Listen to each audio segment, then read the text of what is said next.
All right, guys. Well, welcome once again to our citizenship class. So we are now into week 12. So remember, we have one more week after this week.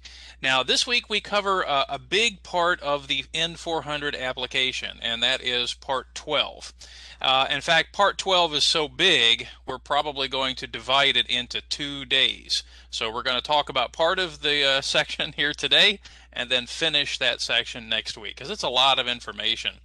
So if you've looked at the N400 application, it's a big part of the application. So we're going to spend some time today and tomorrow and next week. But first, again, let's kind of talk about some important information that we often see during the interview, and that is sometimes when the interviewer is asking questions or saying things that maybe we don't always understand.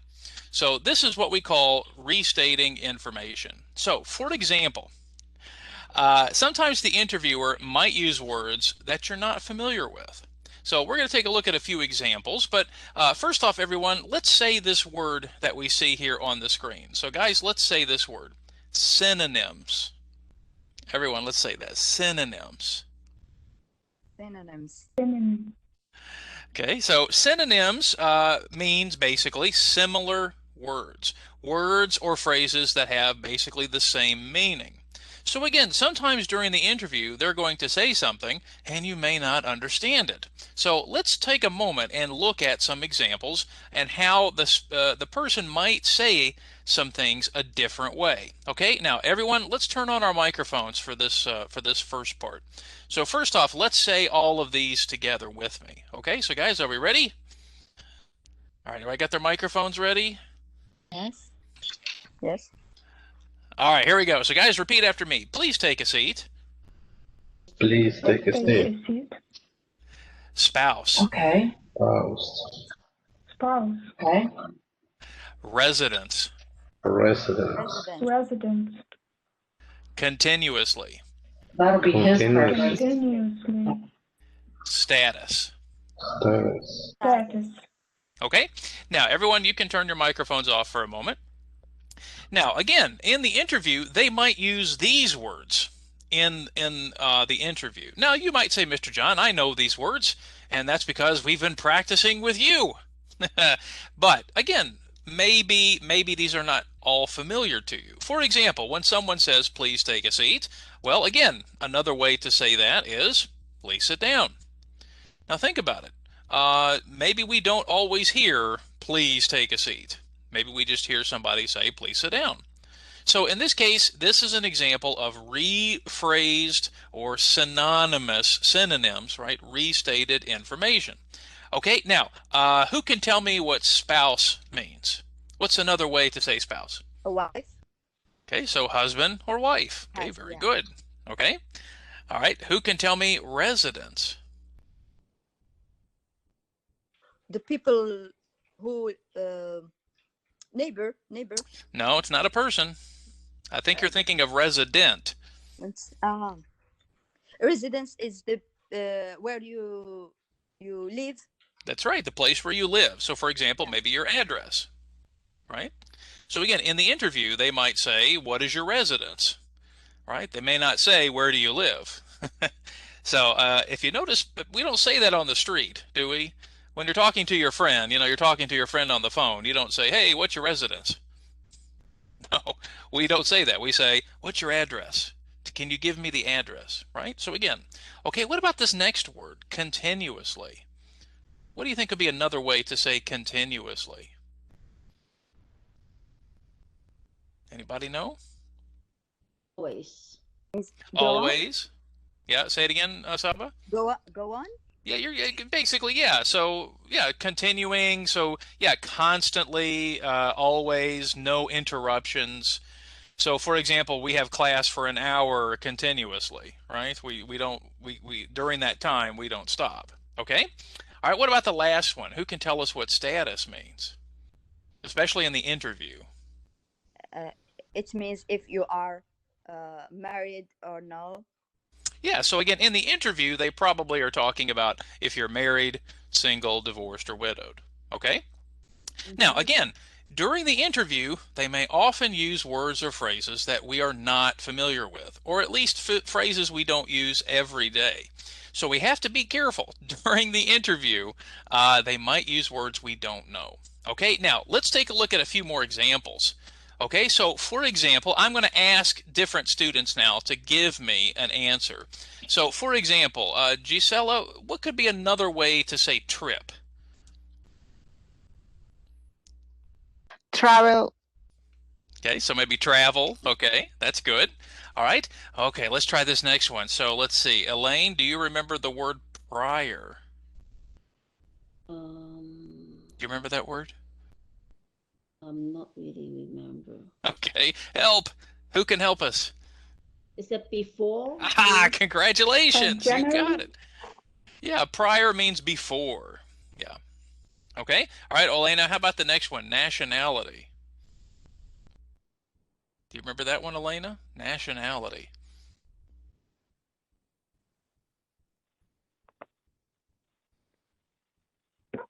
Citizenship, maybe. Very good. Yeah, the place of your citizenship. So, for example, if I said, Elena, what is your nationality? What would you say? Ukrainian. Yeah, so that's the idea. Because again, we're not citizens of the United States yet. So in this case, yeah, the country where you have citizenship. All right, Belisario, what about given name? Do you remember that one?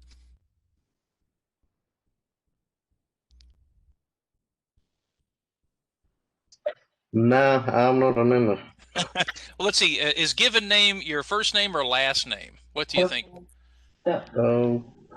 Reynoso. I agree, and hopefully. Well, let's see. That would be your last name. Yeah, I think given name is your first name. Oh, Belisario. Very good. Okay. All right. Let's try the next one. So let's see. Elaine, what about the next one? Date of birth. Me? Mm-hmm. You don't have to tell me your date of birth. What would be another way to say it?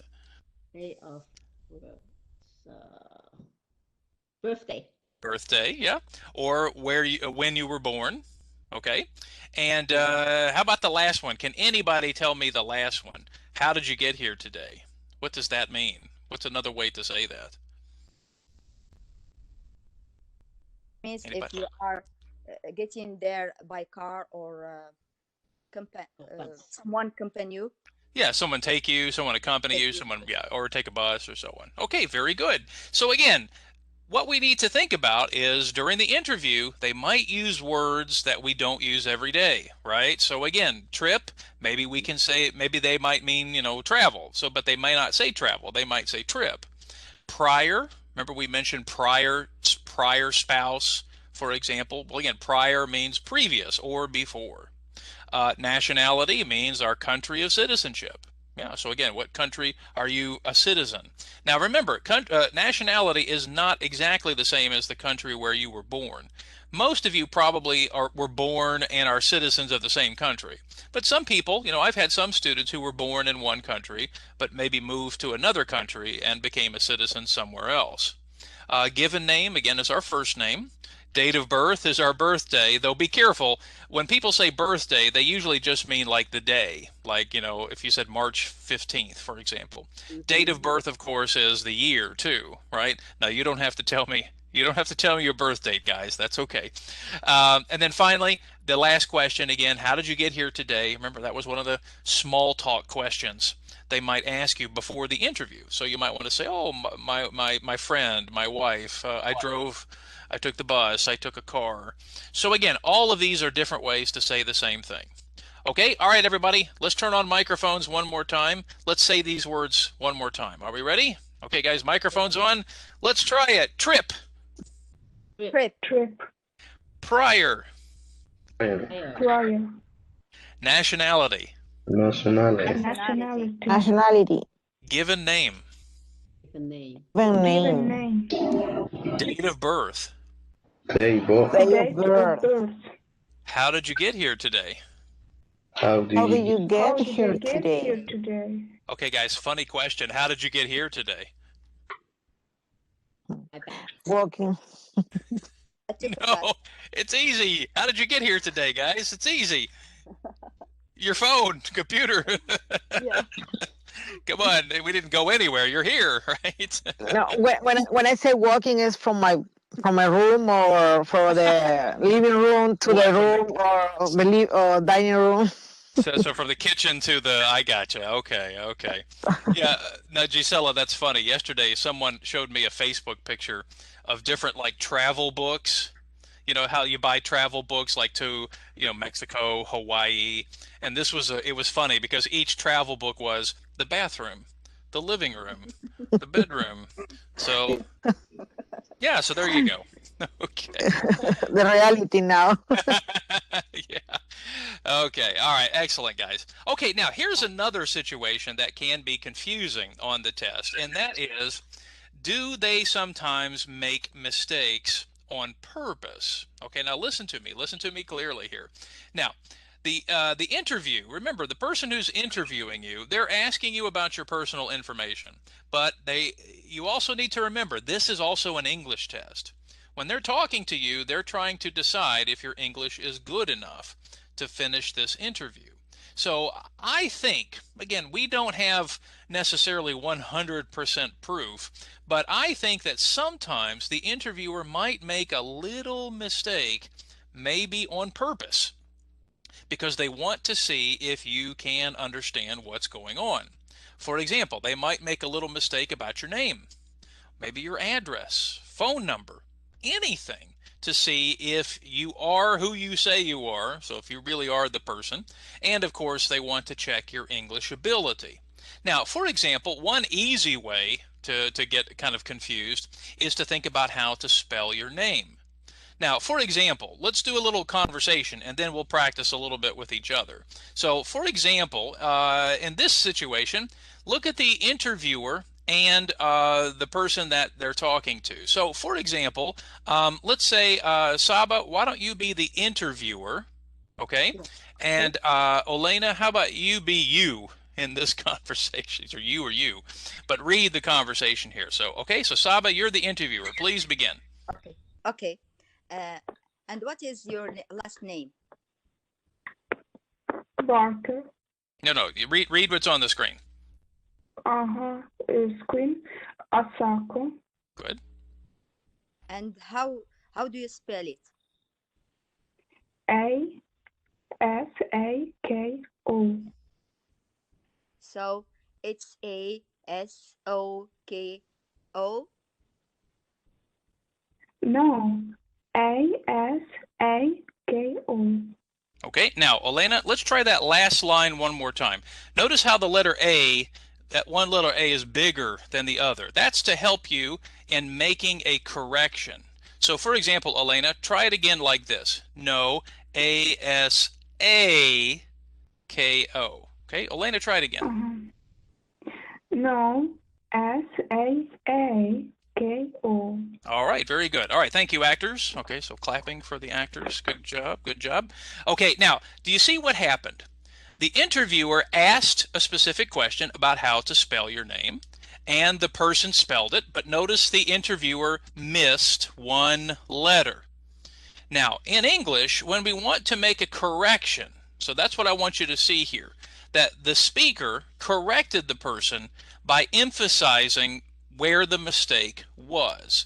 So, for example, the mistake was the interviewer used the letter O, but Asako said, no, it's A-S-A-K-O. So notice in English, when we make a mistake, especially like spelling or numbers, that we often correct the information by emphasizing the correct answer. Okay, now for example, if I asked you to spell your first name, okay, so for example, Gisela, could you please spell your first name, please?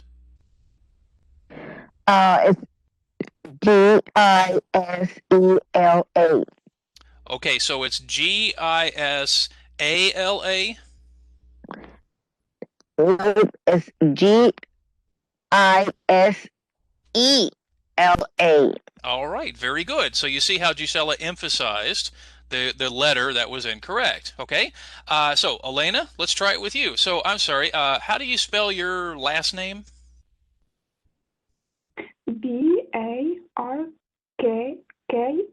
Barker. So it's B-O-R-K-E-R?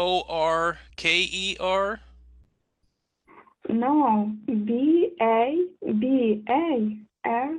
Barbarker. All right, good. Okay. Well, guys, let's go ahead now and return to the N400 application.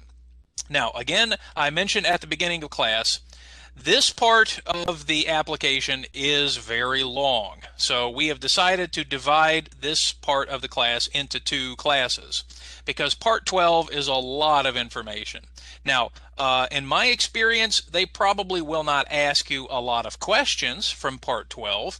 But again, we need to be prepared for the information that's on this section. Okay, so again, let's go ahead and start at the beginning of the section and talk a little bit about that grammar idea we discussed a few weeks ago. Have you ever? Do you remember this? So everyone, let's say that. Have you ever? Have you ever? Have you ever? So if you remember, we called that the present perfect. The present perfect.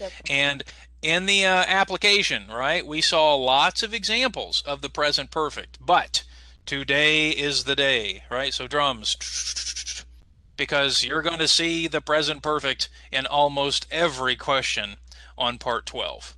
Now, the good news is most of these questions you should answer no to. Now, some of them we'll answer differently, but many of them you will probably answer no to. And that's okay, because many of these questions are asking you about activities that are not necessarily good activities. Like, for example, crime and criminal activities, drugs, for example, or other illegal activities. So again, I usually tell students that you probably need to be, prepared. You need to answer no to them, because if you answer yes to some of these questions, you have to explain your answer. Because if you answer yes to some of these questions, or any of these questions, you probably will not become a citizen. Okay, so that's important. So that's why we're going to look through some of these groups of questions. Now, we are not going to look through every single question. That would take a very, very long time. But let's take a look, for example, at these first 5 questions here. Because again, all of these questions are examples of what we will see in the rest of the application. So I'm going to zoom in a little bit here. Okay, now everyone, again, the idea this morning is just to emphasize what these questions are asking you. Because what they want to know is, have you really done anything illegal? Have you done anything bad? Now remember, this is not just about the last 5 years of your life. Part 12 is asking you about your whole life. Your entire life, from when you were a tiny baby all the way to this moment, applying for citizenship. So, for example, I'm just going to read a few of the questions and notice what they're asking you. So again, remember, we need to be prepared to answer no to these questions. But for example, let's talk about maybe the first 3 or 4, because we just had an election right at the beginning of November. So let me read them here quickly. So number 1 says, have you ever claimed to be a U.S. citizen in writing or any other way? Now remember, you're not a citizen now. So if you tried to claim to be a citizen, you're probably not going to become a citizen. So in this case, you need to answer no. Okay, now look at number 2 and number 3. These questions are about voting. Now remember, you cannot vote in any election in the United States right now. So for example, have you ever registered to vote in any federal, state, or local election in the United States?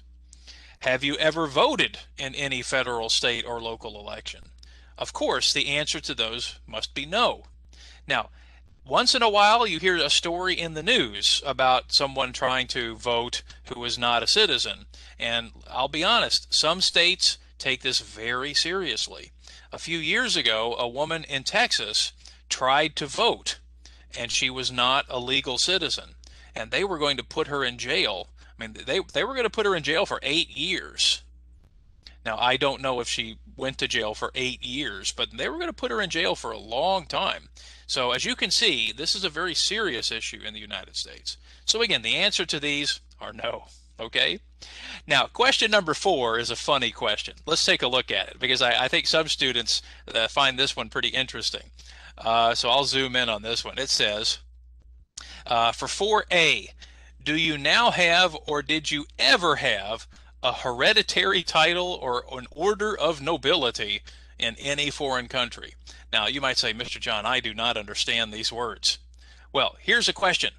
Are you a prince or a princess, a king or a queen from any country? Do I have any kings or queens in this class? Yes, at home. At home. Okay, now wait a minute. We can't have any, yeah, that's not the same question. You might be the king of your house or the queen of your apartment, the prince or the princess of your family's My life. father. Yeah. No, actually this question means that if you do have a king, or if you were a king or a prince or whatever, that in the United States, you will have to basically cut that relationship, that connection to your home country. So of course, in this case, if you answer yes, if you ever had a hereditary title, you would need to obviously understand that you can't be a prince of another country and a citizen of the United States. Okay, so Elaine, you might be the queen of your house, but you can't be the queen of the United States. So bad news. Okay, so so look at letter B. Look at letter B. It says if you answered yes, if you answered yes, are you willing to give up any of those titles to basically become a citizen? And of course, the answer must be yes. If you were a prince or a queen or a king in your country, to become a U.S. citizen, you cannot be a king or a queen in another country. So again, for number 4, if you put yes, then you have to answer yes for part B. So guys, sorry, bad news. All right, so if you were the king or queen of your country. Now, what's funny is many years ago, I had a student who knew, so Saba, you might be interested here. I had a student who knew, I think, the princess in Morocco. So Saba, did you know the princess of Morocco? Yes, yes. So you know this person? Is it the wife, king's wife? Yeah, but did you know did you Salma? know? Yeah, did you know this person personally? No.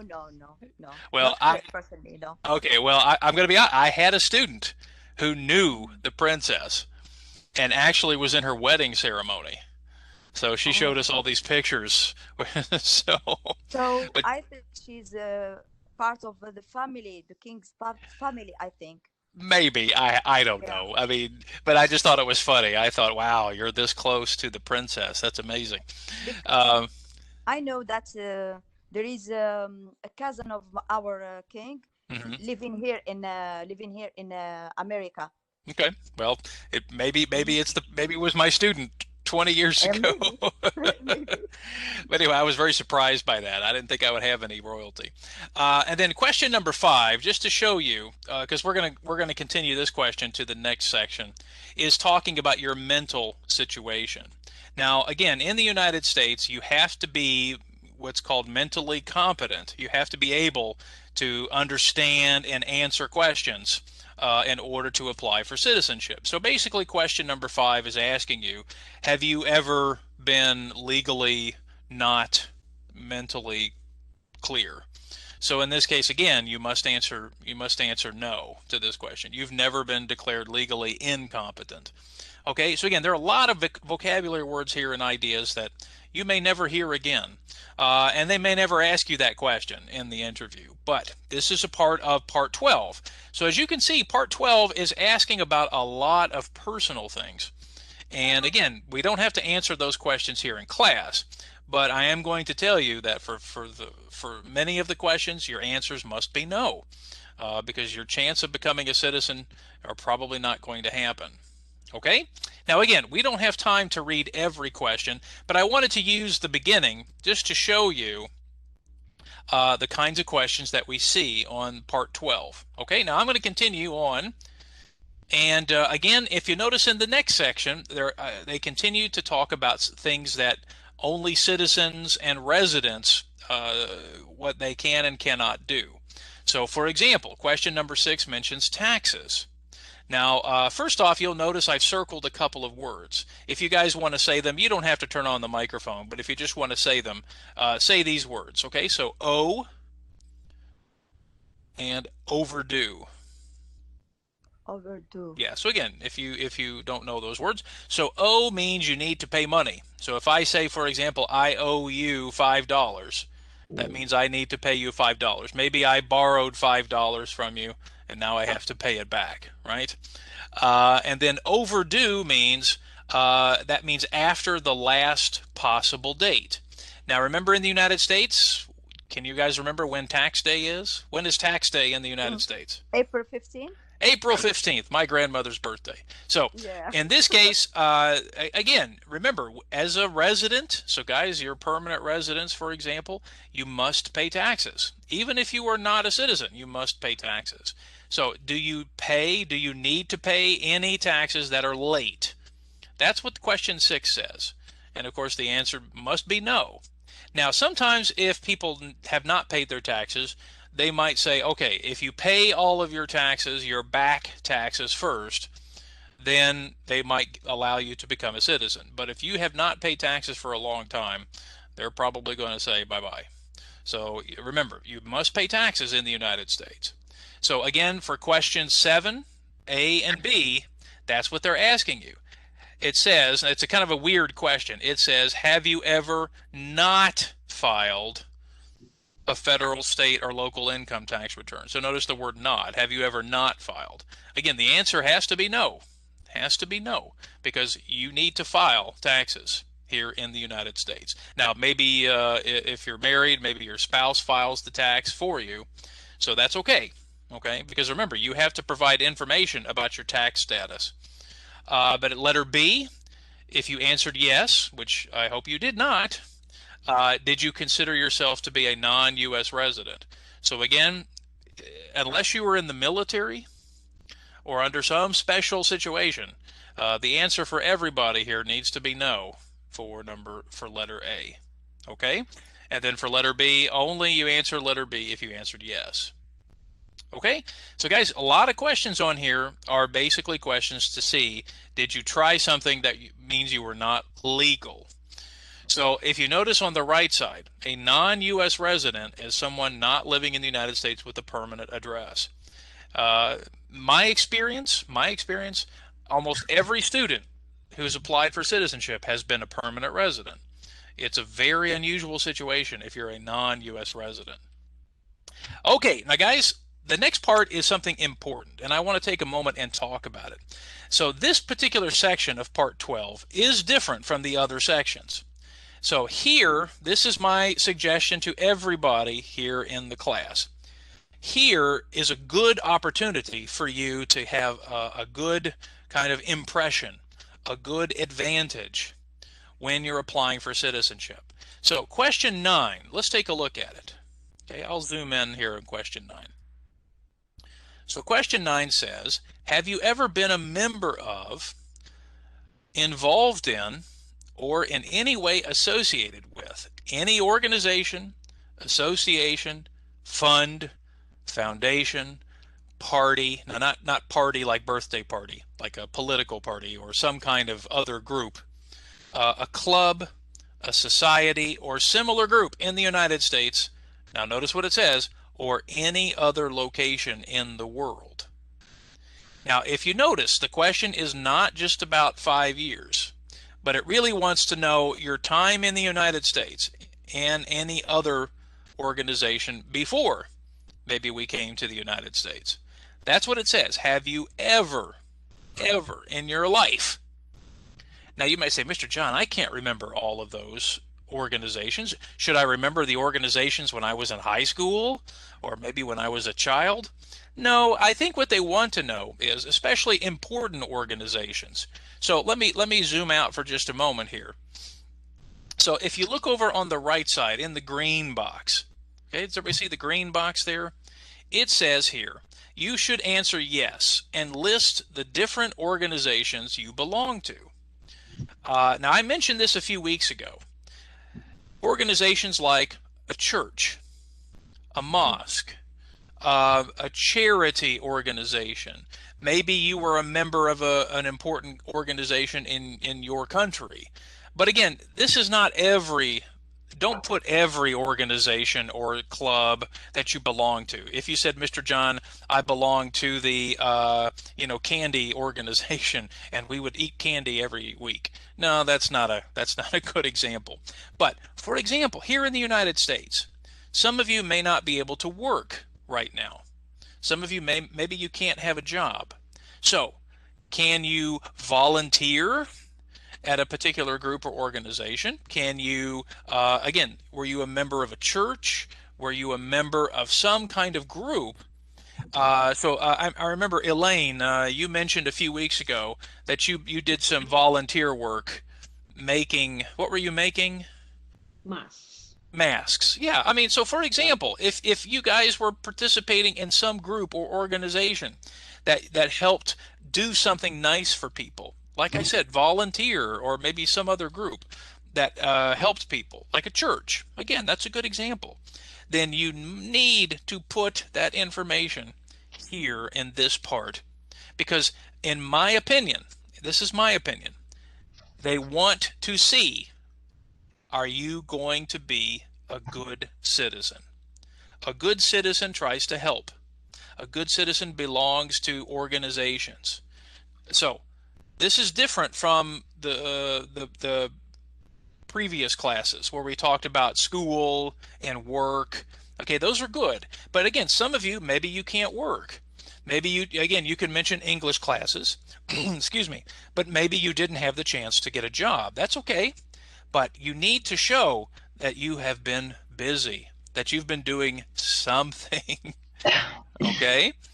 So, for example, I said church or a lane charity organization. What about you guys? Do you have any particular questions or particular places or organizations that you're maybe thinking about would be good for this part of the application?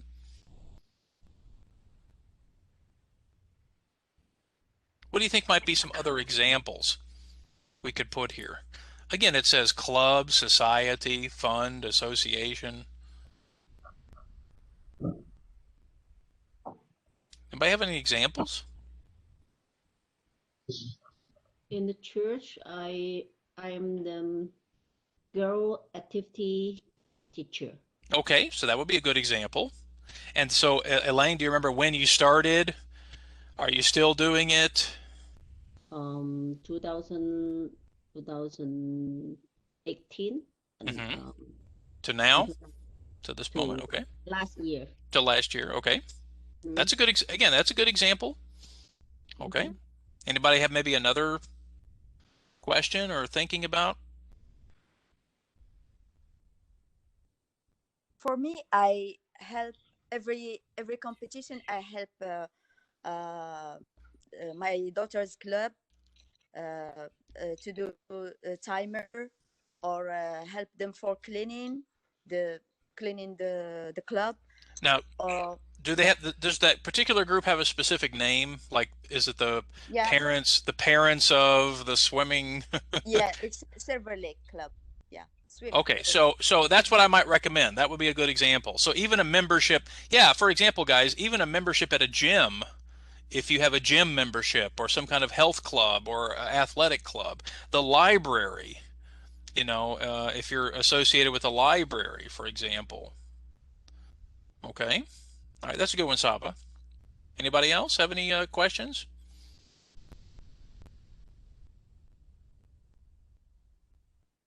Okay, well, I'm going to tell you right now, everybody, my recommendation to everyone in this group is, if you want to really give yourself a good chance to get your application accepted, maybe you might want to think about, of course, the COVID situation, the coronavirus situation is making it difficult.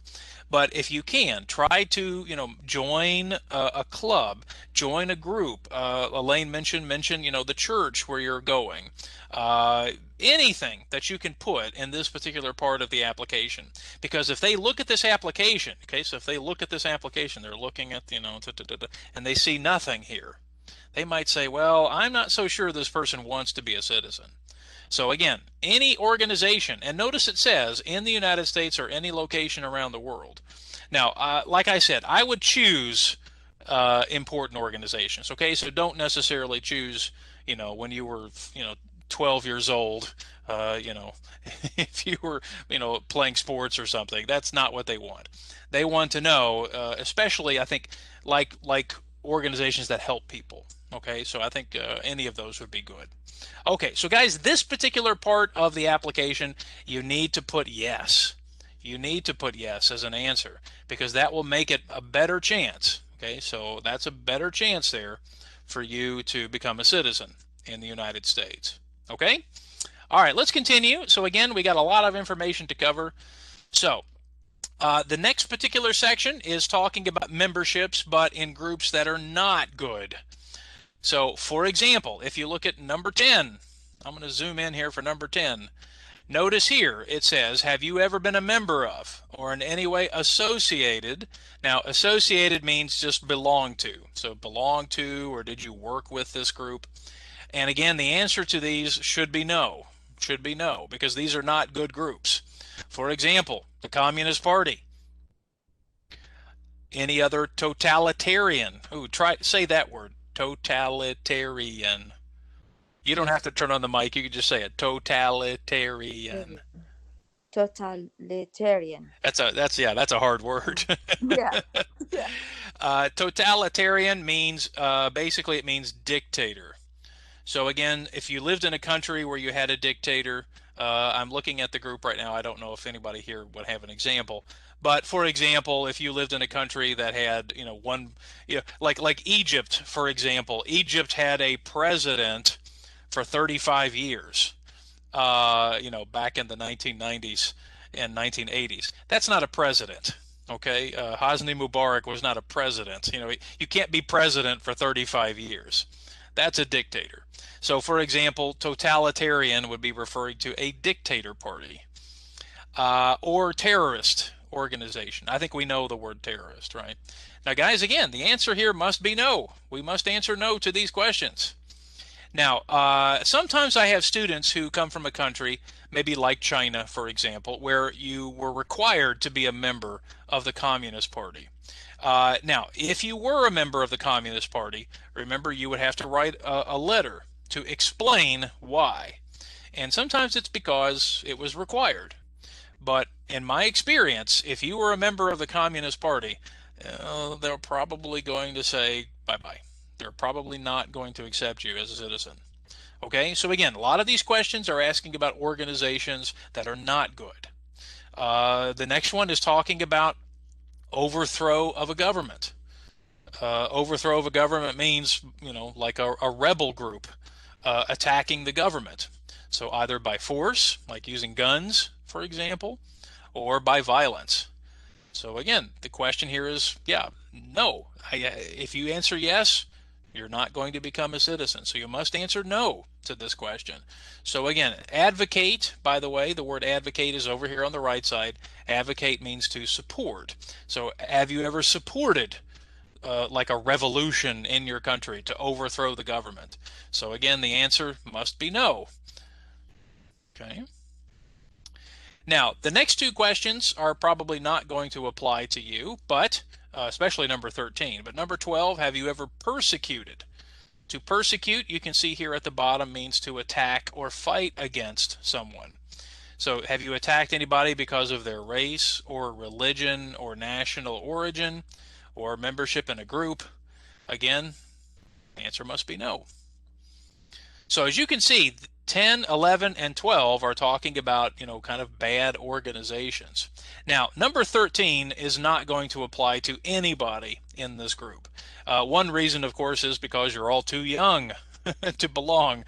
But if you notice, question 13 is asking about the Nazi government in Germany.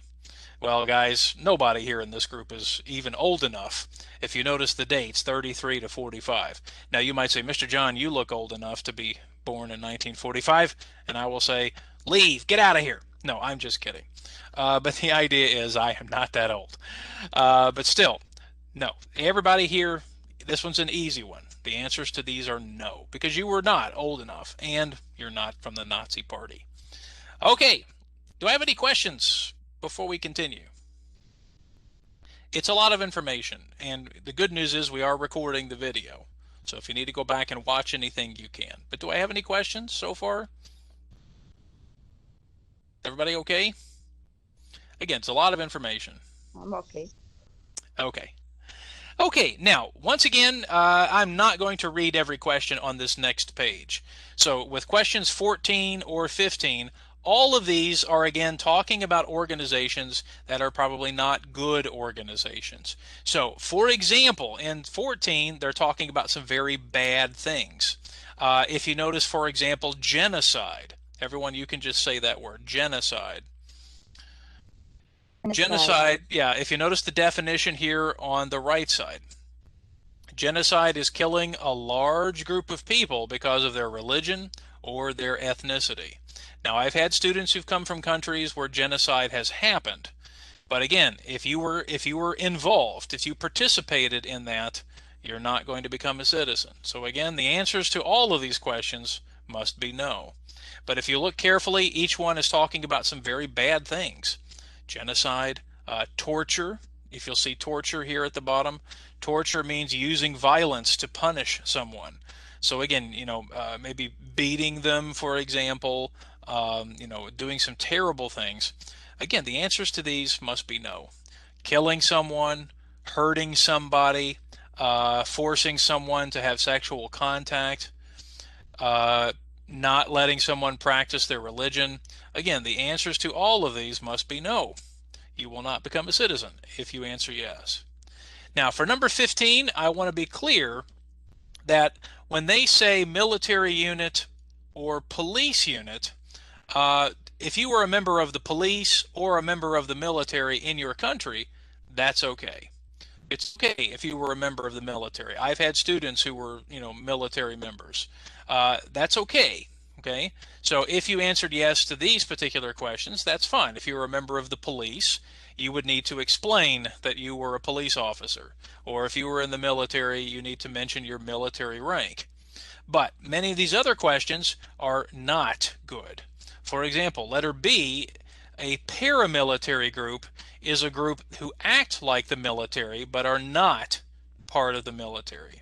I have students coming from some countries where they have these groups who kind of walk around. Self-defense, vigilante. Vigilante basically means people who act like the police but who are not the police. Rebel group, a guerrilla group. So notice in English we pronounce that guerrilla. Gisela, how do we pronounce this word in Spanish? Do we know?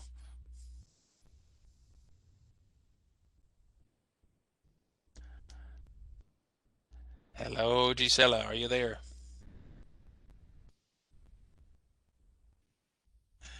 Maybe not. All right, Belisario, do you know how to pronounce this word in Spanish? Guerrilla. Guerrilla, yeah, that's the Spanish pronunciation. But Americans don't say guerrilla, they say guerrilla. Guerrilla. Yeah, now you might be confused. You might say, Mr. John, isn't a gorilla like a big monkey? Yeah, so keep in mind, yeah, it sounds like, wait a minute, was I a monkey? No, the problem is in English we do not pronounce this word correctly. So yes, if you want to sound like a Spanish speaker, so one more time, Belisario, say it again in Spanish. Guerrilla. All right, everybody, let's try it. Guerrilla. Guerrilla. Yeah, can you do that with your tongue? Guerrilla. Can you do that? Can you do that? Guerrilla. All right, congratulations, you've learned some Spanish today. Okay. Guerrilla. All right. All right. Thanks, Belisario. Okay, so anyway, but Americans pronounce it gorilla. So when they say guerrilla group, they don't mean big monkeys. Okay, so just remember that. So a guerrilla group is like a rebel group. They attack people with weapons. So again, the answer to that should be no to that. Okay. All right. Again, lots of these types of groups. Letter H, militia. Militia is a group that used to exist in the United States at the state level, but we don't have militias anymore. So basically, it's people who act like the military, but they're not the military. So if you notice, militia and paramilitary are kind of similar. Okay, they're kind of similar in meaning. Okay.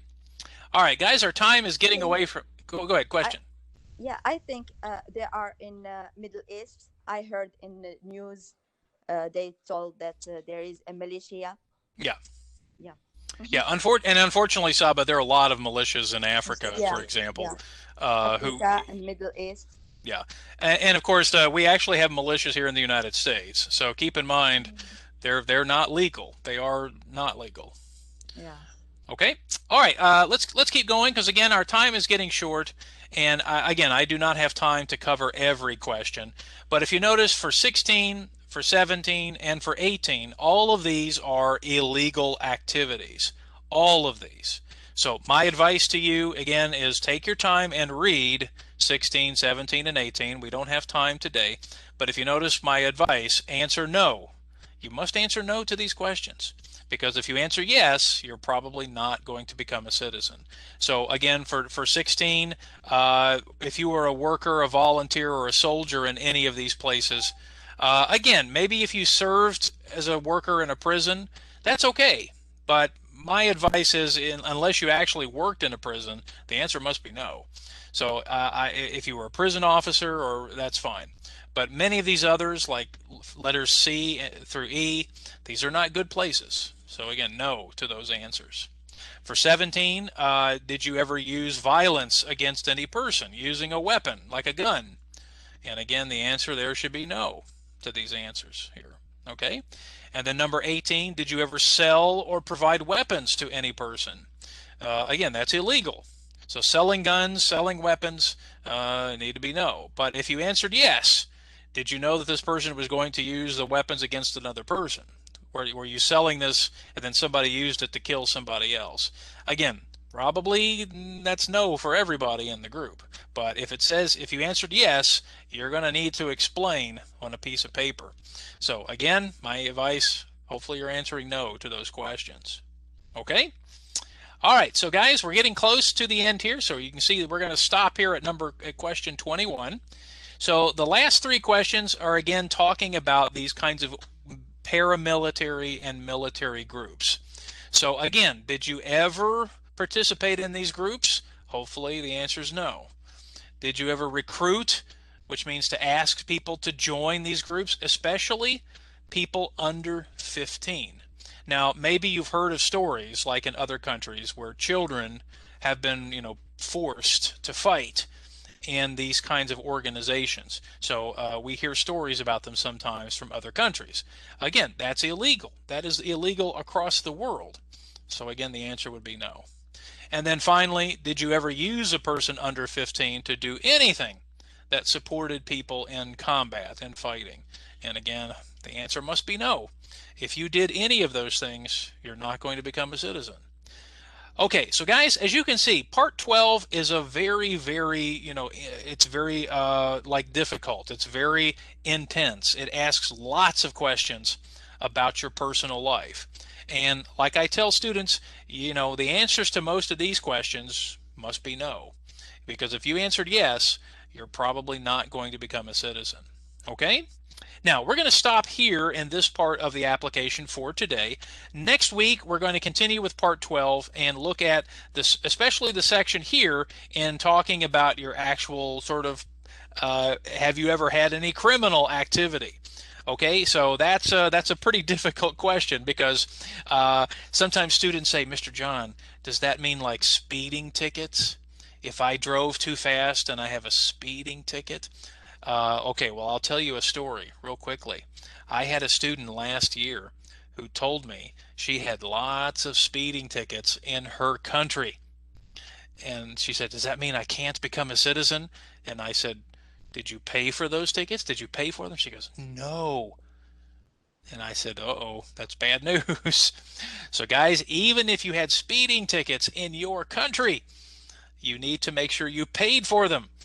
Okay, so I told you, this is about your whole life. not just 5 years, your whole life. Okay, so next week we'll talk more about that. But I'm honest with you. If you have any sort of activity, it's going to be hard to become a citizen. Okay. All right. Well, guys, I'm going to return to the presentation. But do I have any other questions about the N400, this part of the N400, before we finish here today?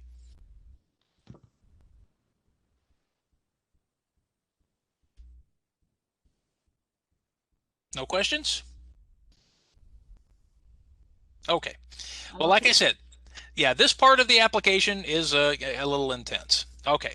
Now, guys, for next week, I'm going to send you a couple of videos. Now, one of the videos is going to be helping you practice with commands. Now, a command is when someone tells you to do something. So, for example, one of the practice things we did this morning was a command. Please take a seat. That's a command. So often when you come into the office for the interview, they will tell you, please write your name, or please have a seat, or please wait, or please come in. So in this case, in the video, it's going to help you practice a little bit with some of those common commands that they will use during the interview. And then now that we're talking more about the have you ever questions, I'm going to send you a video that's going to help you practice with a lot of those questions. So those have you ever questions. And you can see right now, right, in part 12, many have you ever, have you ever, have you ever, have you ever. So many questions on this part of the interview. Okay, now guys, just to remind everybody, next week is our final class for this session. So guys, it's really amazing to think it's almost been 13 weeks since we started. Next week, we're going to discuss the changes to the 2020 citizenship interview and those 128 questions. So we're going to discuss those a little bit. We're going to finish the N400 application, so we will finish next week. And we're going to practice what's called the Oath of Allegiance. The Oath of Allegiance is what you say during the citizenship interview, I'm sorry, what you say during the naturalization ceremony, but you also will see it on the application. And that's pretty much the last part that we will practice for that time. Okay? All right, guys, any other questions before we wrap up here today?